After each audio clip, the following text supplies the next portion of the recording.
Hello बच्चों, let's see the question. The question says that a hollow sphere which has internal and external diameter as 16 centimeter and 14 centimeter respectively is melted into a solid and recast cone with the height of 16 centimeter. Find the diameter of the base of the cone. Okay, तो इस question में हमें क्या दे रखा है, हमारे पास एक hollow sphere है। तो ये हम लेट करते हैं कि ये हमारे पास एक हॉलो स्फेयर है। ओके, जिसका हमें इंटरनल डायमीटर और एक्सटर्नल डायमीटर हमें दे रखा है। तो इंटरनल डायमीटर हमें दे रखा है 14 सेंटीमीटर और एक्सटर्नल डायमीटर हमें दे रखा है 16 सेंटीमीटर। ओके, अब क्या हुआ है कि ये जो हमें स्पेयर है, हॉलो स्पेयर, इसको मेल्ट करके हमने एक कोन में कन्वर्ट किया है। हमने इसको कोन में कन्वर्ट कर लिया है जिसकी हाइट 16 सेंटीमीटर है। ओके, तो हमें इसके बेस का रेडियस बताना है, इसके बेस का डायमीटर बताना है हमें।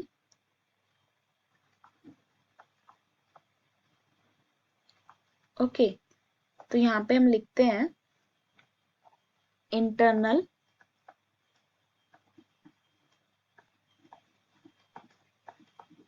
डायमीटर ऑफ स्फेयर हमें कितना दे रखा है, 14 centimetre.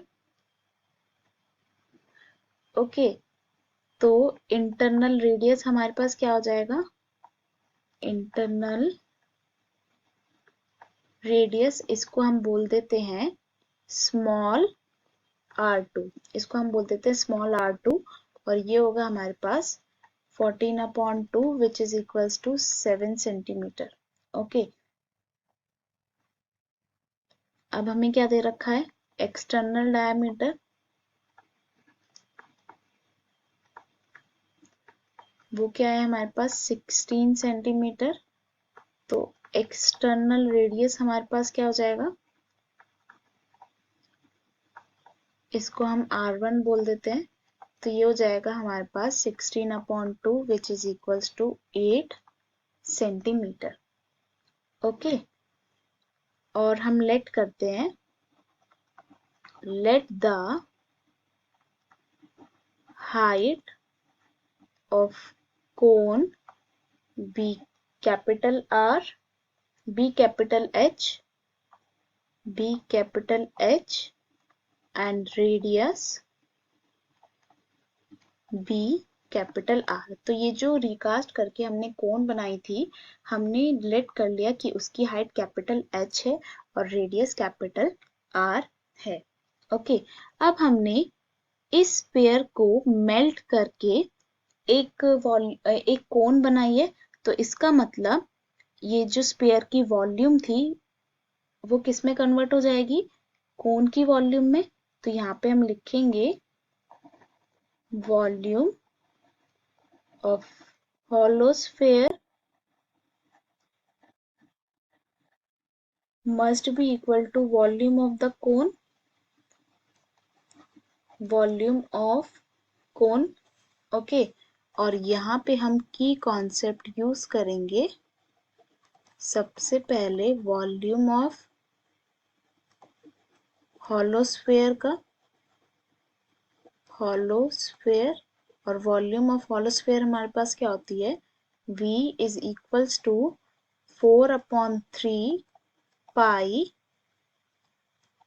Capital R cube minus small r cube, जहाँ पे कैपिटल R होता है हमारे पास आउटर रेडाई या फिर एक्सटर्नल रेडियस, और स्मॉल r होता है हमारे पास इनर रेडियस या फिर इंटरनल रेडियस। ओके, और सेकेंडली हमारे पास volume of cone, volume of cone होता है हमारे पास V is equal to 1/3 pi R² H, जहाँ पे R होता है हमारे पास रेडियस और H होता है हमारे पास हाइट ऑफ कोन।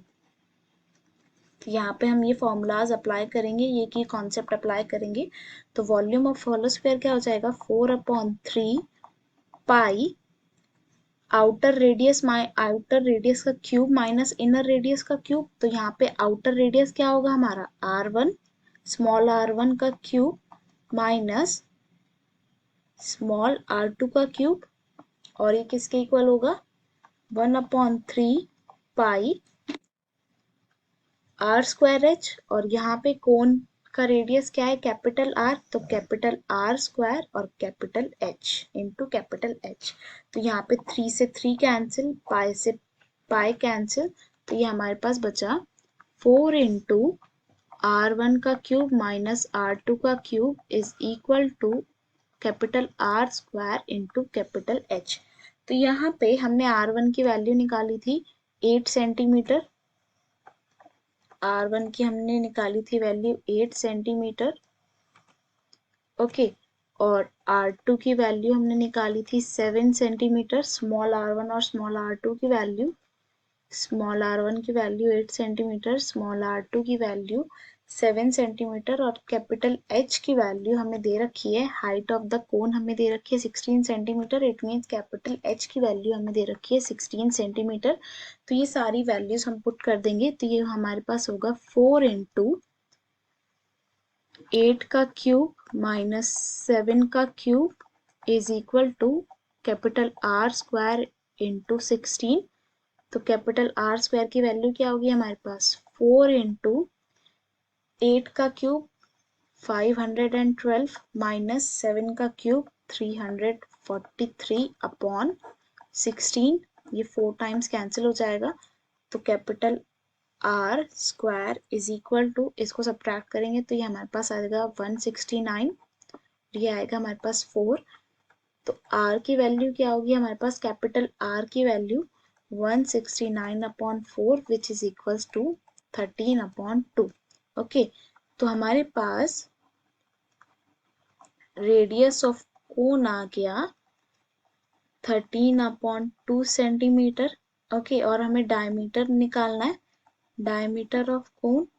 तो डायमीटर क्या होता है हमारे पास 2 इंटू रेडियस, तो ये हो जाएगा हमारे पास 2 इंटू 13/2। तो यहाँ पे 2 से 2 कैंसिल, तो ये हमारे पास आएगा फाइनली 13 सेंटीमीटर। तो डायमीटर ऑफ कोन आ गया हमारे पास 13 सेंटीमीटर, ओके। और यही हमारे पास फाइनल आंसर होगा, okay. Hope you will understand. Best of luck, thank you.